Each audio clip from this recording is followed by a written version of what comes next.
जमींदार के खेतों में करेले की फसल उगा रखी थी। टुनटुनी, करेले की फसल कब तक तैयार हो जाएगी? इस बार करेला बढ़िया उग जाए तो शहर के जंगल में अच्छे दामों में बेचकर कमाई अच्छी हो जाएगी। मालिक, बस अगले 2 महीने तक फसल पककर तैयार हो जाएगी। तब तक आप लोग कमेंट में बताएं 21 डिवाइडेड बाय 9 कितने होते हैं। ठीक है, पूरी मेहनत से फसल उगा तभी महीने की पगार मिलेगी। टुनटुनी चिड़िया दिन रात खेत पर मेहनत करके करेले की फसल उगाती है और 2 महीने बाद करेले की फसल पककर तैयार हो जाती है। सेठ जी जब ये फसल देखेंगे तो बहुत खुश होंगे। बस 1-2 दिन में सेठ जी को बुलाकर फसल दिखा दूंगी। टुनटुनी खुशी खुशी घर चली जाती है और घर जाकर अपनी बेटी सुनहरी को सारी बात बताती है। ये सब तुम्हारी मेहनत का फल है माँ। तुमने करेले की फसल उगाने में बहुत मेहनत की है। सुनहरी, कल मुझे सुबह खेत पर जल्दी पहुँचना है, इसलिए मुझे जल्दी उठा देना। अगले दिन टुनटुनी चिड़िया जब खेत पर पहुंची तो उसने देखा कि उसके खेत के सारे करेले गायब थे। ये देखकर टुनटुनी चिड़िया घबरा गई। हे भगवान, सारी फसल कहाँ गई? एक भी करेला नहीं बचा। करेले कौन चुरा कर ले गया? टुनटुनी रोती जमींदार सेठ के पास जाती है। सेठ जी, खेत में से करेले चोरी हो गए। पता नहीं कौन फसल तोड़ कर ले गया। क्या कह रही हो? कहीं तू झूठ तो नहीं बोल रही? कहीं तेरी नियत में फर्क तो नहीं आ गया? अच्छे से बात सुन ले मेरी। पूरी फसल के पैसे चाहिए, चाहे कहीं से भी लाके दे, वरना मैं तुझे इस गांव में नहीं रहने दूंगा। मैं तुझे पुलिस के हवाले कर दूंगा। मैं तुझे 1 दिन का समय देता हूँ। पर मालिक, मेरा विश्वास कीजिए, मैंने कोई चोरी नहीं की। मुझे खुद नहीं पता कि खेत में से करेले कहाँ गायब हो गए। ए नौकर, इसे उठाकर हवेली से बाहर फेंक दो। अब तू कल सुबह तक मेरे पैसे देकर जा, नहीं तो मुझसे बुरा कोई नहीं होगा। हे भगवान, इतने पैसे कहाँ से लाऊंगी? मेरे कारण सुनहरी भी परेशान हो जाएगी। टुनटुनी चिड़िया खेत पर वापस पहुंचती है और फूट फूट कर रोने लगती है। हे ईश्वर, मेरी मदद करो। करेले कौन चुरा कर ले गया? मुझे कुछ भी नहीं पता।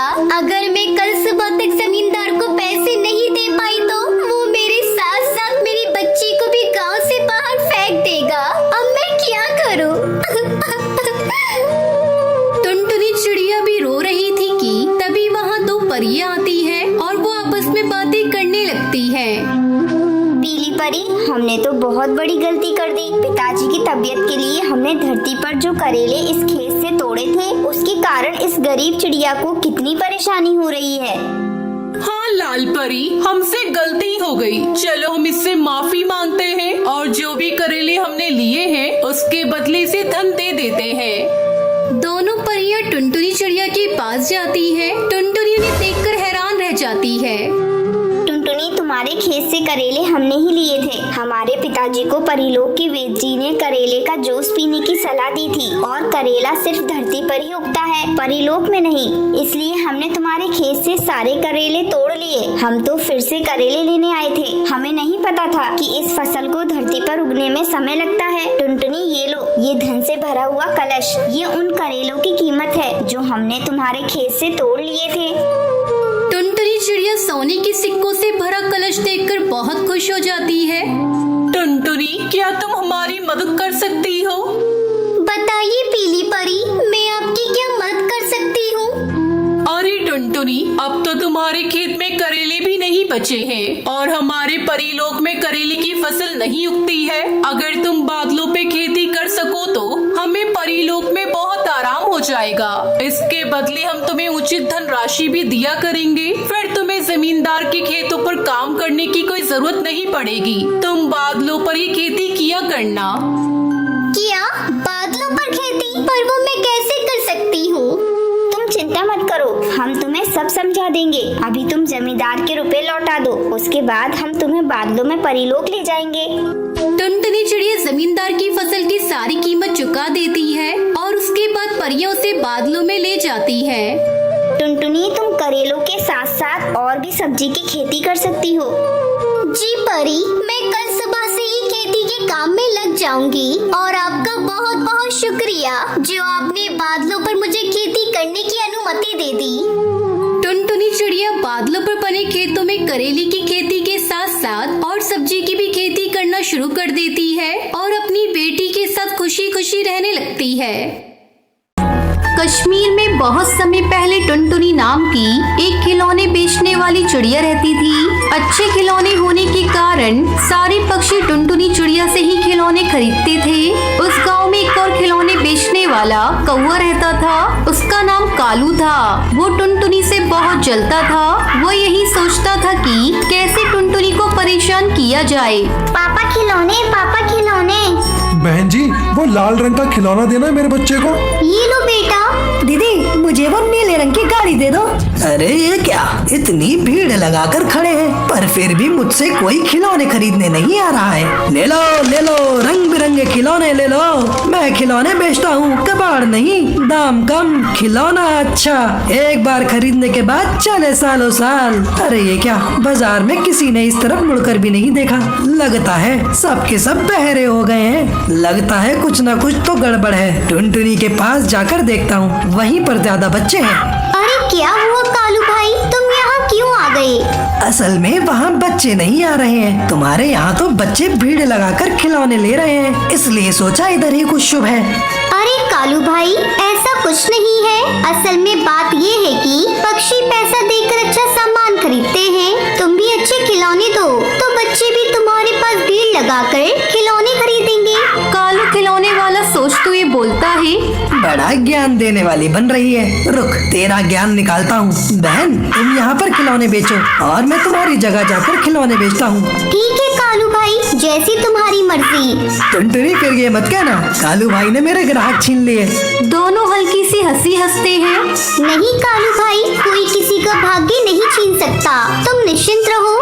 दोनों ने अपनी जगह बदल दी। एक पक्षी उड़कर आता है और टुनटुनी खिलौने वाले की दुकान के सामने जाकर खड़ा हो जाता है, लेकिन वहाँ पर कालू अपने खिलौने बेच रहा होता है। बेटा, तुम्हें खिलौना चाहिए ना? अब बताओ कौन सा? अंकल, वो टुनटुनी दीदी कहाँ है? मैं उन्हीं से खिलौने लेती हूँ। कालू को वो टुनटुनी चिड़िया की ओर इशारा करते हुए टूनी चिड़िया को बताता है। टूनी चिड़िया उड़कर टुनटुनी चिड़िया के पास जाती है। अगले दिन कालू कौवा चिंता में घूमता हुआ टुनटुनी चिड़िया के घर जाता है। तभी वो देखता है कि टुनटुनी अपने खिलौने बेचने के लिए खिलौने तैयार कर रही है और तभी टुनटुनी चिड़िया किसी काम से बाहर जाती है और कालू चुपके से उसके घर में घुस जाता है। फिर वो कुछ खिलौने खराब कर देने के बाद जब अपने घर वापस जा रहा होता है तो एक कबूतरी उसको उड़ते हुए देख लेती है। अरे ये तो कालू खिलौने वाला है, लेकिन ये इतनी तेजी से उड़ क्यों रहा है? लगता है कुछ तो गड़बड़ है। उसी दिन बाजार में टुनटुनी चिड़िया के पास लूसी कबूतरी खिलौने खरीदने आती है। दीदी, मुझे वो हाथी देना। ये लो बेटा। अरे दीदी, इस हाथी का तो पैर टूटा हुआ है। टुनटुनी, ये क्या टूटे हुए खिलौने दे रही हो बच्चों को? मैं तुम्हारे पास से खिलौने नहीं लूंगा। टुनटुनी दीदी, आप मुझे टूटे हुए खिलौने दे रही हो। तभी कालू आवाज लगाते हुए बोला, आइए आइए, रंग बिरंगे खिलौने, मजबूत खिलौने, अच्छे खिलौने, बिना टूटे हुए खिलौने मिलेंगे। मेरे पास आइए, इधर आइए। तभी बच्चे उड़कर कालू खिलौने वाले की दुकान पर चले जाते हैं और उससे खिलौने खरीदने लगते हैं। अगले दिन टुनटुनी चिड़िया खिलौने लेकर बाजार गई, लेकिन फिर से उसके खिलौने टूटे हुए निकले। आज बाजार में कालू के पास बहुत भीड़ थी। सभी पक्षी कालू से खिलौने खरीदने लगे।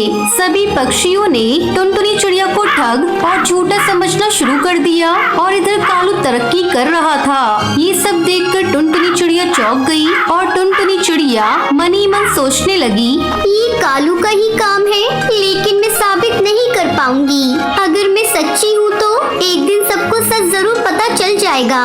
अब कालू कौवे को और लालच आ जाता है। वो मिट्टी के खिलौने बिना पकाए उन पर रंग करके बेचने लगा और पक्षियों को ठगने लगा और बच्चों को पागल बनाने लगा। अगले दिन हंसते हुए कालू खिलौने वाला अपने घर पहुंचा। अरे सुनती हो, कहाँ हो? कल से ज्यादा मुनाफा करना है आज, तो और खिलौनों को अच्छे से रंग करो। मैं बाजार जा रहा हूँ। कालू कौवा बाजार के लिए निकल जाता होता है, रास्ते में कालू को टुनटुनी चिड़िया मिली। अरे टुनटुनी, बाजार नहीं जाओगी? नहीं, मैं बाजार नहीं जाऊंगी। मैं उसी दिन बाजार जाऊंगी जिस दिन गांव वाले मुझे बुलाएंगे।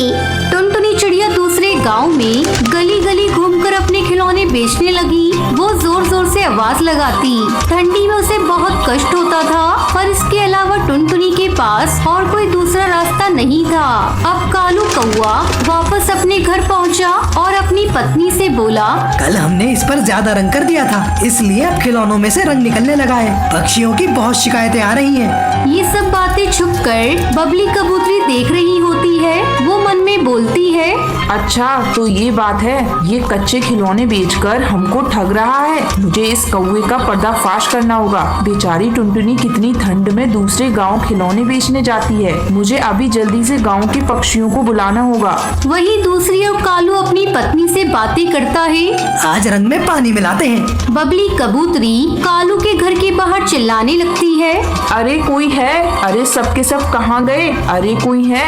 अरे सब कहाँ हो? देखो कालू भाई क्या कर रहे हैं। देखो इतने दिनों से तुम लोगों ने कच्ची मिट्टी खरीदी है और पक्की मिट्टी का भाव दिया है। देखो देखो कालू भाई क्या कर रहे हैं। कालू और कालू की पत्नी पंचायत में सर झुकाकर खड़े हो गए। जिन पक्षियों ने कालू से खिलौने खरीदे थे वो भी खड़े होते हैं। पंचायत में बबली कबूतरी बोलती है, कालू ने टुनटुनी चिड़िया के खिलौने खराब किए, क्योंकि मैंने उस दिन भी कालू को टुनटुनी के घर से उड़ते हुए देखा था। तभी गांव का मुखिया हरी तोता कालू से कहता है, सुनो, तुम्हारी सजा है तुम्हें तुम्हारा सिर मुंडवाकर मुंह काला करके गधे पर बैठाकर पूरे गांव में घुमाया जाए और तुम्हारे सीने पर एक कागज पर लिखा जाएगा कि मैं बेईमान और लालची हूँ और टुनटुनी चिड़िया को खबर भिजवाओ। कल से वो बाजार में खिलौने बेचने के लिए आ सकती है। सभी पक्षी टुनटुनी चिड़िया के पास आए और बोले, टुनटुनी बहन, आप ही बाजार में खिलौने बेचिए, हमारे बच्चों से गलती हो गई। टुनटुनी चिड़िया आसमान की तरफ देखने लगी और भगवान का शुक्र अदा करने लगी। तो दोस्तों, इस कहानी से हमें क्या शिक्षा मिली, आप लोग कमेंट करके जरूर बताएं।